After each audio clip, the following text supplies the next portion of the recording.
목삭을 진심으로 사랑하는 목회자 여러분, 평안하셨습니까? 한 주간도 잘 계시고 또 묵상도 열심히 하신 줄로 압니다. 오늘은 우리 맥찾기 묵상 연습을 나누도록 해보겠습니다. 성경에는 분명한 맥이 있습니다. 그런데 이 맥이 잡히면 설교도 재미나고 또 묵상도 참 재미납니다. 그래서 이 맥찾기 이를 통해서 오늘 말씀을 한번 같이 생각해 보도록 하겠습니다. 말씀의 맥찾기 연습 문제는요, 창세기 34장, 누가복음 2장 41절, 그리고 부터 51절, 사무엘상 5장 1절, 그리고 6장 1절에서 21절 말씀을 중심으로 같이 생각해 보도록 하겠습니다. 먼저 창세기 34장 1절에서 31절의 말씀을 중심으로 맥찾기를 통한 말씀 묵상을 해보도록 하겠습니다. 먼저 제가 말씀을 쭉 읽어보겠습니다. 레아가 야곱에게 낳은 딸 디나가 그 땅의 딸들을 보러 나갔더니 히위 족속 중 하몰의 아들 그 땅의 주장 세겜이 그를 보고 끌어들여 강간하고 욕되게 하고 그 마음이 깊이 야곱의 딸 디노에게 연연하며 그 소녀를 사랑하여 그의 마음을 말로 위로하고 그의 아버지 하몰에게 청하여 이르되 이 소녀를 내 아내로 얻게 하여 주소서 하였더라. 야곱이 그 딸 디나를 그가 더럽혔다 함을 들었으나 자기의 아들들이 들에서 목축하므로 그들이 돌아오기까지 잠잠하였고 세겜의 아버지 하몰은 야곱에게 말하러 왔으며 야곱의 아들들은 들에서 이를 듣고 돌아와서 그들 모두가 근심하고 심히 노하였으니 이는 세겜이 야곱의 딸을 강간하여 이스라엘에게 부끄러운 일 곧 행하지 못할 일을 행하였음이더라. 하몰이 그들에게 이르되 내 아들 세겜이 마음으로 너의 딸을 연연하여 하니 원하건대 그를 세겜에게 주어 아내로 삼게 하라. 너희가 우리와 통혼하여 너희 딸을 우리에게 주며 우리 딸을 너희가 데려가고 너희가 우리와 함께 거주하되 땅이 너희 앞에 있으니 여기 머물러 매매하며 여기서 기업을 얻으라 하고 세겜도 디나의 아버지와 그의 남자 형제들에게 이르되 나로 너희에게 은혜를 입게 하라. 너희가 내게 말하는 것은 내가 다 주리니 이 소녀만 내게 주어 아내가 되게 하라. 아무리 큰 혼수와 예물을 청할지라도 너희가 내게 말한 대로 주리라. 야곱의 아들들이 세겜과 그의 아버지 하몰에게 속여 대답하였으니 이는 세겜이 그 누이 디나를 더럽혔습니다. 야곱의 아들들이 그들에게 말하되 우리는 그리하지 못하겠노라. 할례 받지 아니한 사람에게 우리 누이를 줄 수 없노니 이는 우리의 수치가 됨이니라. 그런즉 이같이 하면 너희에게 허락하리라. 만일 너희 중 남자가 다 할례를 받고 우리같이 되면 우리 딸을 너희에게 주며 너희 딸을 우리가 데려오며 너희와 함께 거주하여 한 민족이 되려니와 너희가 만일 우리 말을 듣지 아니하고 할례를 받지 아니하면 우리는 곧 우리 딸을 데리고 가리라. 그들의 말을 하몰과 그의 아들 세겜이 좋게 여기므로 이 소년이 그 일을 행하기를 지체하지 아니하였으니 그가 야곱의 딸을 사랑함이며 그는 그의 아버지 집에서 가장 존귀하였더라. 하몰과 그의 아들 세겜이 그들의 성읍문에 이르러 그들의 성읍 사람들에게 말하여 이르되 이 사람들은 우리와 친목하고 이 땅은 넓어 그들을 용납할 만하니 그들이 여기서 거주하며 매매하게 하고 우리가 그들의 딸들을 아내로 데려오고 우리 딸들도 그들에게 주자. 그러나 우리 중에 모든 남자가 그들이 할례를 받음과 같이 할례를 받아야 그 사람들이 우리와 함께 거주하여 한 민족 되기를 허락할 것이라. 그러면 그들의 가축과 재산과 그들의 모든 짐승이 우리의 소유가 되지 않겠느냐. 다만 그들의 말대로 하자. 그러면 그들이 우리와 함께 거주하리라. 성문으로 출입하는 모든 자가 하몰과 그의 아들 세겜의 말을 듣고 성문으로 출입하는 그 모든 남자가 할례를 받으니라. 제3일에 아직 그들이 아파할 때에 야곱의 두 아들 디나의 오라버니 시몬과 레위가 각기 칼을 가지고 가서 몰래 그 성읍을 기습하여 그 모든 남자를 죽이고 칼로 하몰과 그의 아들 세겜을 죽이고 디나를 세겜의 집에서 데려오고 야곱의 여러 아들이 그 시체 있는 성읍으로 가서 노력하였으니 이는 그들이 그들의 누이를 더럽힌 까닭이라. 그들이 양과 소와 나귀와 그 성읍에 있는 것과 들에 있는 것과 그들의 모든 재물을 빼앗으며 그들의 자녀와 그들의 아내들을 사로잡고 집 속의 물건을 다 노략한지라. 야곱이 시몬과 레위에게 이르되 너희가 내게 화를 끼쳐 나로 하여금 이 땅의 주민 곧 가나안 족속과 브리스 족속에게 악취를 내게 하였도다. 나는 수가 적은즉 그들이 모여 나를 치고 나를 죽이리니 그러면 나와 내 집이 멸망하리라. 그들이 이르되 그가 우리 누이를 장녀같이 대우함이 옳으니까. 자, 오늘 이 본문을 한번 관찰해 보겠습니다. 레아가 야곱에게 낳은 딸 디나가 그 땅에 딸들을 보러 나갔더니 이게 화근이 됐죠. 자, 이게 바로 뭐냐면 호기심입니다. 그러니까 이게 호기심을 참지 못하고 결국 그 땅의 딸들을 보러 나가서 오늘 사단이 난 거죠. 자, 그런데 이 일로 인해서 히위 족속 중 하몰의 아들 그 땅의 주장 세겜이 그를 보고 끌어들여서 강간하여 욕되게 했습니다. 자, 이게 큰 일이 났죠. 자, 그래서 결국 다음에 갔더니만 또 어떤 일이 벌어졌냐면 그 할례를 받아야 우리가 참 통혼을 할 수 있겠다 해놓고 할례를 하고 난 다음에 바로 시몬과 레위가 각기 칼을 가지고 가서 몰래 그 성읍을 기습해요. 그 모든 남자를 죽이고 말았습니다. 일이 엄청나게 커졌죠. 자, 여기에서 우리는 세 가지 사건을 볼 수 있습니다. 자, 야곱에게 낳은 딸 디나가 한 번의 호기심, 그 한 번의 호기심을 참지 못해서 그 땅의 딸들을 보러 나갔다가 이제 문제가 생겼고요. 또 두 번째는 세겜이 바로 그를 끌어들여서 강간하여 욕되게 했는데 결국은 이게 그 끌어오르는 정력, 한 번에 끌어오르는 정력을 정말 통제하지 못함으로 말미암아 또 이런 일이 생겼네요. 말씀을 보니까요. 시몬과 레위가 각기 칼을 가지고 가서 몰래 그 성읍을 기습해요. 그 모든 남자를 죽여버렸단 말이죠. 자, 이건 한 번의 분노예요. 그 끓어오르는 분노. 여기에서 우리는 말씀을 보니까 이 세 가지 사건을 통해서 참 어마어마한 일이 벌어졌다는 거죠. 그럼 결국서 맥찾기를 한다는 것은요, 말씀을 쭉 이렇게 읽어가다가 이런 일이 있었구나. 두 번째, 세상에 이런 일이 있었네.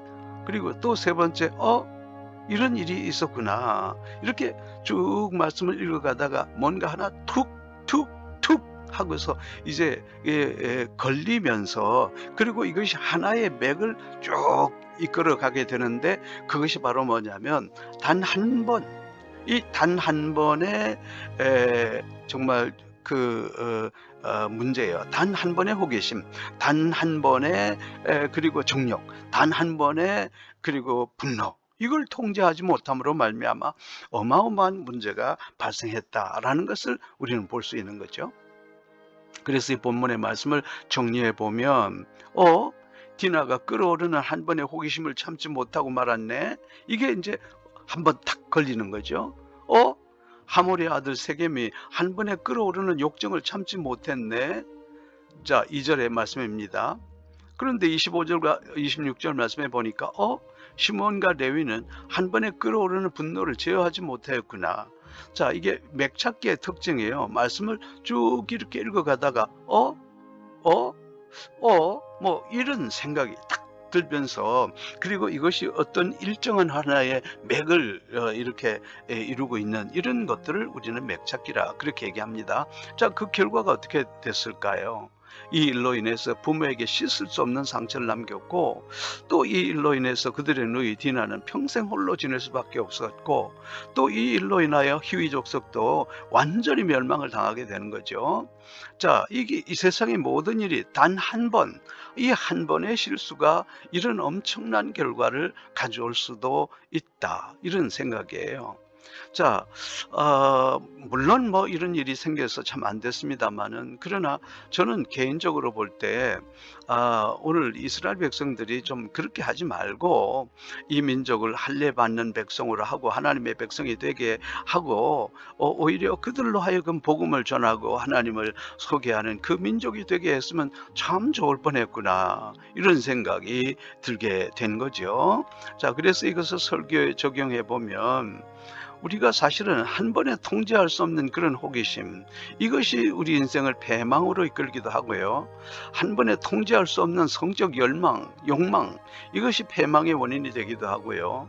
또 한 번에 통제할 수 없는 분노가 우리 인생을 패망으로 이끄는 그런 원인이 되게 한다는 거죠. 자, 이러한 요소들이 결국 우리 그리스도인의 삶을 실패하게 합니다. 그래서 우리가 그리스도인들은 항상 이러한 죄악에 빠지지 않도록 경계하고 또 경계하며 살아야 된다. 그렇게 생각해 볼 수 있겠죠. 그래서 오늘의 주제는요, 딱 한 번이 문제다. 그렇습니다. 우리가 뭐 오늘의 청소년들이 마약의 문제도 그렇고 또 담배도 그렇고 또 술도 문제도 그렇고 술의 문제도 그렇고 모든 것들이 딱 한 번이에요.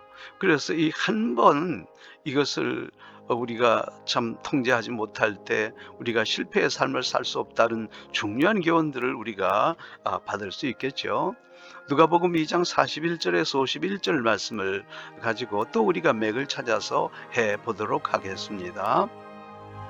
제가 말씀을 읽어보겠습니다. 그의 부모가 해마다 유월절이 되면 예루살렘으로 가더니 예수께서 12살 되었을 때에 그들이 이 절기의 관례를 따라 올라갔다가 그날들을 마치고 돌아갈 때 아이 예수는 예루살렘에 머무셨더라.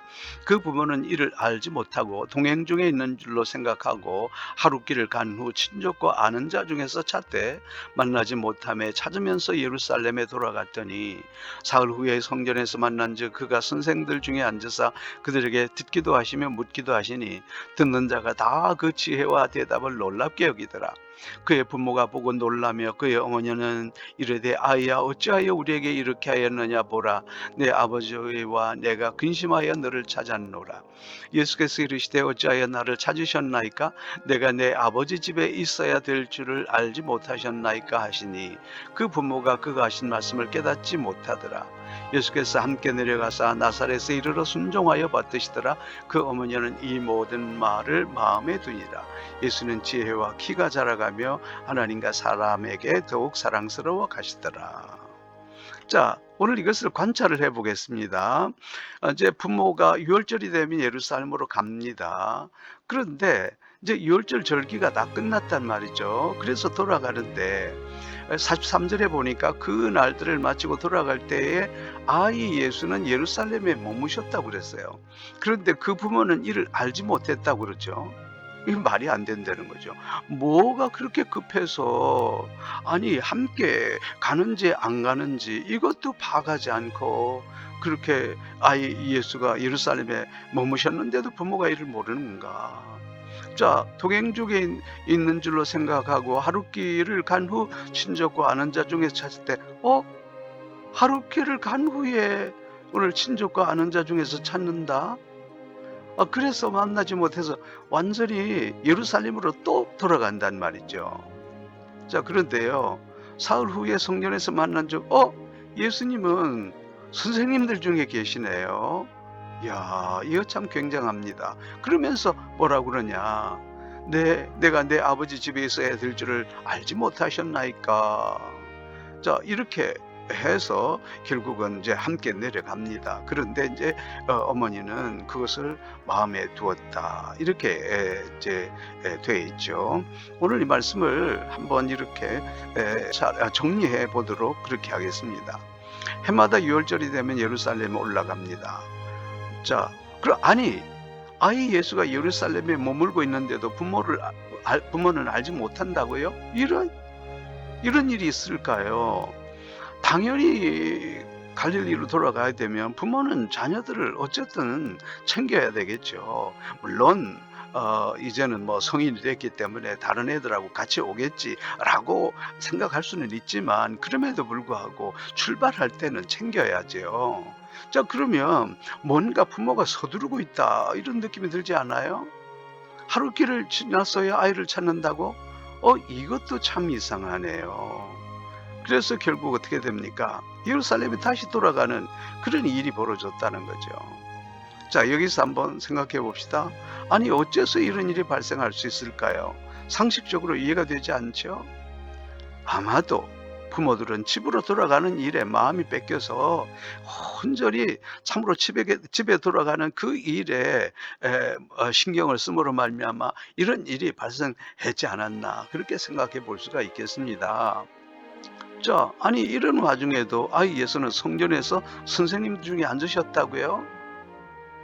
집으로 가지 않고 오직 성전에 남아서, 그리고 거기에서 선생님들과 함께 듣기도 하고 또 말씀을 묻기도 하고 뭐 이런 뭐 온전히 말씀 속에 계셨다는 거죠.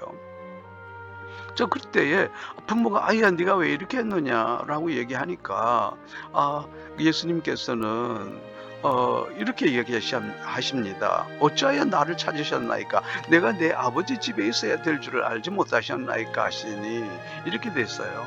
자, 그러면 예수님은 또 왜 이렇게 행동을 하셨을까요?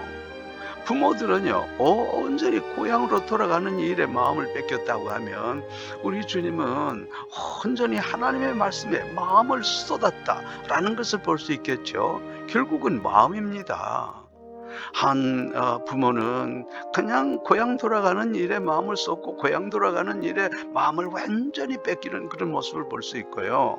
또 우리 예수님은 그야말로 고향보다도 세상의 일보다도 오히려 하나님의 일에, 그리고 아버지의 말씀에 온전히 마음을 쏟아내는 이런 모습들을 바라볼 수가 있게 되는 거죠. 이것을 우리는 이제 맥을 찾는다, 그렇게 얘기를 할 수 있습니다. 그래서 이 말씀을 설교에 적용을 해보면 본문의 구도를 파악해 보면 고향 돌아가는 일에 마음을 빼앗겨버린 예수님의 부모들이에요. 또 그러나 예수님은 말씀에 마음을 쏟아내는 그런 모습을 바라볼 수가 있어요. 오늘 이것은 꼭 세상의 마음을 빼앗겨 살아가는 그런 성도들의 모습들이 바로 예수님의 부모들의 모습 속에서 보이는 거예요. 그러나 오늘 성경 말씀은 우리가 정작 세상의 마음을 빼앗기면서 사는 것이 진정한 성도들의 삶이 아니라 오히려 우리의 성전과 말씀과 이 하나님의 말씀을 실천하는 이 일에 온전히 우리가 마음을 쏟아내는 성도들이 되어야 되겠다라는 그런 생각입니다. 그래서 오늘 본문의 주제는요, 어디에 마음을 빼앗기고 사십니까? 세상의 마음을 빼앗기고 사십니까? 아니면 주의 일에 마음을 빼앗기고 사십니까? 우리가 이런 질문을 한번 던져봐야 되겠죠. 자, 이제는 사무엘상 5장 1절과 6장 1절에서 21절에 있는 말씀을 중심으로 맥찾기를 통한 묵상을 해 보겠습니다. 자, 그러면 왜 사무엘상 5장 띄워버리고 또 6장으로 가느냐? 이거는 5장과 6장이 같은 얘기 속에 있습니다. 그래서 사실은 5장과 6장 전체를 다 봐야 오늘 이 말씀을 하나의 맥으로 볼 수 있기 때문에 그렇습니다. 제가 조금 길지만 이 말씀을 읽어보도록 하겠습니다. 5장 1절입니다. 블레셋 사람들이 하나님의 궤를 빼앗아 가지고 에베네셀에서부터 아스돗에 이르니라. 여호와의 궤가 블레셋 사람들이 지방에 있은 지 7달이라. 블레셋 사람들이 제사장들과 복술자들을 불러서 이르되 우리가 여호와의 궤를 어떻게 할까? 그것을 어떻게 그 있던 곳으로 보낼 것인지 우리에게 가르치라. 그들이 이르되 이스라엘 신의 궤를 보내려거든 거저 보내지 말고 그에게 속건제를 드려야 할지니라. 그리하면 병도 낫고 그의 손을 너희에게 옮기지 아니하는 이유도 알리라 하니 그들이 이르되 무엇으로 그에게 드릴 속건제를 삼을까 하니 이르되 블레셋 사람의 방백의 수혜대로 금 독종 5과 금쥐 5마리라 하리니 너희와 너희 통치자에게 내린 재앙이 같음이니라. 그러므로 너희는 너희의 독한 종기의 형상과 땅을 해롭게 하는 주의 형상을 만들어 이스라엘 신께 영광을 돌리라. 그가 혹 그의 손을 너희와 너희의 신들과 너희 땅에서 가볍게 하실까 하노라. 애굽인과 바로가 그들의 마음을 완악하게 한 것 같이 어찌하여 너희가 너희의 마음을 완악하게 하겠느냐. 그가 그들 중에서 재앙을 내린 후에 그들이 백성을 가게 함으로 백성이 떠나지 아니하였느냐. 그러므로 새 수레를 하나 만들고 멍에를 메어보지 아니한 젖나는 소 2마리를 끌어다가 소의 수레를 메우고 그 송아지들을 떼어 집으로 돌려보내고 여호와의 궤를 가져다가 수레에 싣고 속건제로 드릴 금으로 만든 물건들은 상자에 담아 궤 곁에 두고 그것을 보내어 가게 하고 보고 있다가 만일 궤가 그 본 지역 길로 올라가서 벳세메스로 가며 이 큰 재앙은 그가 우리에게 내린 것이요 그렇지 아니하면 우리를 친 것이 그의 손이 아니요 우연히 당한 것인 줄 알리라 하니라.